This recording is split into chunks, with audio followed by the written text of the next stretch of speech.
I'm fine, sir. Introduce. Yes. Come on, let's go. Chalo. Sir నాకు ఇది నిజమా కాదా అని డౌట్ గా ఉంది. నిజమే. Can I touch you once? ఎందుకు? అంటే మీరు రోబోనా లేకపోతే నిజంగా మనిషేనా అని చాలా డౌట్ గా ఉంది నాకు. ఈ డౌట్ ఇంతవరకు ఎవరికి రాలా, నీకు తప్ప. సో ఎనీవే, నేను మనిషిని, మామూలు మనిషిని. సార్ 4 decades నాకు ఊహ తెలిసినప్పటి నుండి చూస్తున్నాను.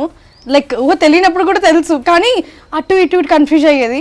కానీ రాజేంద్ర ప్రసాద్ గారు అనగానే నాకు ఫస్ట్ స్ట్రైక్ అయ్యేది రాజేంద్రుడు, గజేంద్రుడు. అండ్ నేను ఇప్పుడు మీ ఇంటికి ఎంటర్ అవుతుంటే గేట్ తీయగానే ఫస్ట్ నాకు ఎలిఫెంట్ ఫోటోనే కనిపించింది. Wow, amazing. మీకు వినాయకుడికి ఏంటి రిలేషన్షిప్? వినాయకుడు ఆది దేవుడు, ఫస్ట్ దేవుడు కదా. ఏ పూజకైనా దేనికైనా ఆయన దేవుళ్ళలో ముందుండేది ఆయన.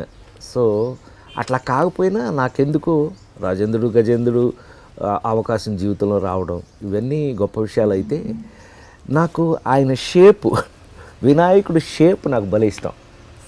ఆయన క్యూట్గా ఆ బొజ్జ వేసుకుని ఆయన ఈజ్ వెరీ క్యూట్ అని నా ఫీలింగ్. నాకు ఇష్టం ఆయన బాగా. నా దగ్గర రకరకాల వినాయకుడు ఉన్నారు. అవును. So I like Vinayaka. Yes. So ఒకప్పుడు మీరు స్టార్టింగ్ ఆఫ్ యువర్ కెరియర్లో మీకు మీరే పోటీ. ఒక సంవత్సరానికి ఆల్మోస్ట్ 13 సినిమాలు రిలీజ్ అయ్యేది.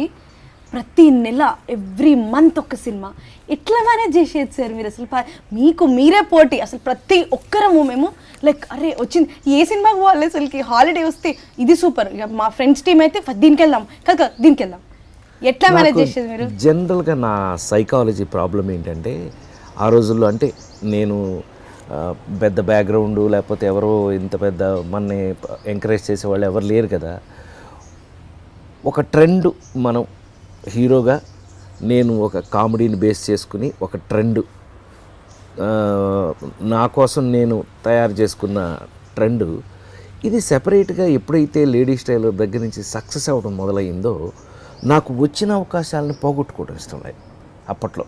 అంటే అప్పుడు సైకాలజీ ఏంటంటే, నాకు ఒకవేళ అవకాశం పోతే మళ్ళీ వస్తుందో రాదు, బిగినింగ్ డేస్ కదా భయం అనమాట. ఆ భయంలో ఏంటయ్యానంటే వచ్చిన అవకాశాన్నల్లా వాడుకుని నేను వీలైనన్ని చేయటం జరిగింది. చేసేటప్పుడు తెలియలేదు ఎక్సైట్మెంట్లో. రిలీజులు మొదలయ్యేటప్పటికి అన్నీ రిలీజ్ అవ్వాల్సిందే కదా, పనిచేసినవి అన్నీ రిలీజ్ అవ్వాల్సిందే కదా. ఒకదానికొకటి రిలీజ్ అవటం వెళ్తూ ఉంటే చివరికి నన్ను అందరూ తిట్టడం నేను తిట్లు తిన్నాను బాగా. ఏంటంటే నువ్వు వేరే సినిమా నీకు పోటీ అది పర్వాలేదు, నీ సినిమా నీకే పోటీ, నీ మీద ఎక్కుతుంటే మళ్ళీ నీ సినిమా మీద నీ సినిమా ఎక్కుతుంది, మరి అన్నీ నువ్వు చూసుకోవా అది ఇది అంటే అప్పట్లో తెలిసేది కదా. అయింది, అప్పటికి అయిపోయింది. సో కొన్ని మనం అనుకునే లోపల అయిపోతాయి. జీవితం అంటే అంతే, మనం అనుకునే లోపల అది అయిపోతుంది. ఇప్పుడు మన ఇద్దరం మాట్లాడుకోవాల్సిన గమ్మత్తు ఏంటంటే, హీరోగా ఆ రోజున చేస్తూ నాకున్న అవకాశాలకి ఎక్కువ సినిమాలు చేయడం వల్ల రిలీజుల్లో ఒకదాని మీద ఒకటి ఎక్కేయటం అది జరిగింది కదా. మరి ఇప్పుడు అద్భుతమైన క్యారెక్టర్లు ఈ 42 ఏళ్ళ తర్వాత అన్నీ గుర్తుండిపోయే పాత్రలు నాకు ఈ జనరేషన్ దర్శకులు, రచయితలు, అందరూ నిర్మాతలు ఇస్తున్నప్పుడు ఈ స్పెషల్ క్యారెక్టర్స్ కూడా ఒకదాని మీద ఒకటి ఎక్కడం ఏంటి, ఇది టూ మచ్ కదా. 2 రిలీజ్లు మళ్ళీ ఒకటే రోజు. సో మిమ్మల్ని మీరు చూసుకోవాలి అంటే ఏ సినిమా కావాలో అర్థం కాదు. అదే లేదు, ఏం లేదు. పండగ కాబట్టి మీకు నేను ఇచ్చే ఆప్షన్ ఏంటంటే, ఇది బ్రహ్మాండమైన సంక్రాంతి పండగ బంది. ఈ పండగకి మనం ఒక సినిమా చూసి ఆగిపోవాల్సిన అవసరం లేదు, బోల్డంత అవకాశం ఉంది. 4-5 సినిమాలు కూడా చాలా బ్రహ్మాండంగా ఆడిన రోజులు ఉన్నాయి. అందుకని హ్యాపీగా ఒక సినిమా చూసి రెండో సినిమా చూసి అన్ని సినిమాలు బ్రహ్మాండంగా ఉంటాయి. అందరూ అద్భుతమైన సినిమాలు తీశారు. మీరు అన్నీ చూడొచ్చు, రకరకాలుగా ఎంజాయ్ చేయొచ్చు. సార్ నాకు మీకున్నది ఎనర్జీ నేను ముసల్దాన్ని అయ్యే వరకు కూడా నాకు కాస్త ఇవ్వండి. చిట్కా ఏంటి? చిట్కా అంటే అమ్మా, మీ బట్టి వాళ్ళు అందరూ నిజంగానే ఎప్పుడు అడిగే క్వశ్చన్ ఇది, మంచి క్వశ్చన్. ఎనర్జీ ఎప్పుడు వస్తుంది? సంకల్పంతో వస్తుంది. మనం ఈ పని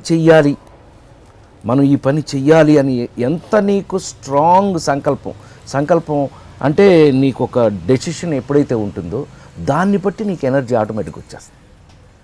సో నీకు ఆ పని మీదే ఉంటుంది తప్ప, నా మీద జనరల్ కామెంట్ అదే కదా, నేను పొద్దున వచ్చినప్పుడున్న ఎనర్జీ రాత్రి 2:30 కూడా అట్లాగే ఉంటాడు ఈయన, ఏం మార్పు అంటే మనకు ఆ పని మీద మనకు ఉన్నటువంటి ఇంట్రెస్ట్, ఆ పని మీద ఇప్పుడు సినిమా ఉంది, సినిమా ప్యాషన్, నాకు ఇష్టం.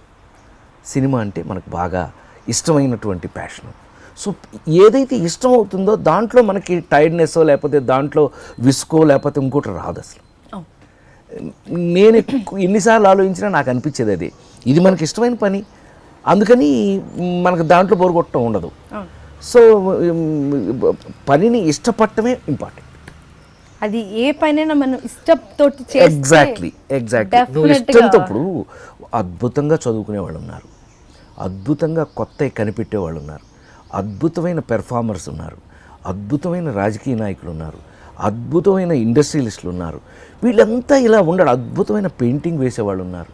ఇట్లా అందరూ వాళ్ళ వాళ్ళ దీంట్లో వాళ్ళు గొప్పవాళ్ళు అవ్వడానికి కానీ ఎనర్జెటిక్గా పనిచేయడానికి కారణం దాని మీద ఇష్టమే, ప్యాషన్, దాని మీద ఉన్న ఇష్టం. అది నిజమని నేను నమ్ముతాను. ఏదైనా నాతో స్టార్ట్ అవ్వాలి. నా దీక్ష దీక్ష దీక్ష దీక్ష తీసుకోవాలి. Deeksha should take deeksha. Yes sir. So ఇప్పుడు ప్రతి ఒక్క సినిమా మీరు స్నేహం నుండి చూసుకుంటే ఇప్పుడు కాలేజ్ కుమార్ వరకు 245 సినిమాలు చేశారు. ఈ 245 డైరెక్టర్స్ మిమ్మల్ని ఊహించుకొని రాస్తారు అన్న విషయం మాకు అర్థమైపోయింది. సో ఆ పర్టికులర్ క్యారెక్టర్ని మీరు ఆ సెకండ్స్లోనే ఎట్లా మోల్డ్ అయిపోతారు? ఇది యాక్చువల్గా ఏంటంటే మాకు ఫిల్మ్ ఇన్స్టిట్యూట్లోనే 2-3 సబ్జెక్ట్స్ చాలా ఉపయోగపడినాయి నాకు.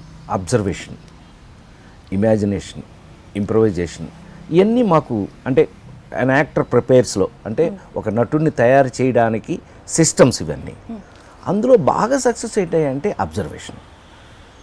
ఇప్పుడు కథ రాసేవాళ్ళు కూడా మనలాంటి మనుషులే కదా, వాళ్ళ ఇమాజినేషన్లో ఎక్కడో చూసిన క్యారెక్టరు, ఎక్కడో తగిలిన క్యారెక్టరు, లేకపోతే ఒక ఇమాజినరీ క్యారెక్టరు ఏదో ఒకటి ఉంది అని అనుకో. ఫర్ ఎగ్జాంపుల్ అది మనం తీసుకోవటమే. మన అబ్జర్వేషన్లో ఇప్పుడు ఆ నలుగురు సినిమా ఉంది, ఆ నలుగురు సినిమాలో ఆ హెవీనెస్, ఆ రఘురామ్ అని ఆ పాత్రికేయుడు క్యారెక్టర్ అనుకోండి, వెంటనే మనం ఒక రామోజీరావు గారిను ఒక ఇట్లా మనకు తెలిసిన వాళ్ళు ఎవరిని అబ్జర్వ్ చేసిన దాంట్లో ఉంటుంది. దాంట్లో క్యారెక్టరేషన్ ఫిట్టింగ్ చేయాలి అని అంటే మా నాన్నగారు, ఆయనంత టీచరు, మా నాన్నగారు స్కూల్ టీచరు, ఆయనంత సీరియస్గా ఉండేవారు. సీరియస్నెస్ ఉంటే ఆయనది వాడటం, కొంచెం సరదాగా ఉన్నట్టయితే ఎన్టీ రామారావు గారు ఎలా బిహేవ్ చేశాడు ఇది వాడటం. ఇవన్నీ కూడా వాడటం అనే మాట నేను ఎందుకు అన్నాను అని అంటే, నువ్వు అడిగిన దానికి ఆ క్యారెక్టర్లోకి ఎలా వెళ్తారు అని అంటే మనని మనం ఎడాప్ట్ చేసుకోవటం ఆ క్యారెక్టర్లోకి, అయితేనే క్యారెక్టర్లా కనపడుతుంది. లేకపోతే అన్నీ ఒకటిలా ఉంటాయి కదా. ఇప్పుడు నాకున్న ఒక అదృష్టం ఏంటయ్యా అని అంటే, అటు పెళ్లి పుస్తకం వేరేగా ఉంటుంది, ఇటు లేడీస్ టైలర్ వేరేగా ఉంటుంది. అంటే ఒకదానికి సంబంధం లేకుండా ముఖ్యమంత్రి వేరేగా ఉంటుంది, ఎర్రమందారం వేరుగా ఉంటుంది, ఆ నలుగురు వేరుగా ఉంటుంది, F2 వేరుగా ఉంటుంది, మహానటి వేరుగా ఉంటుంది, ఓ బేబీ ఇంకొకలా ఉంటుంది.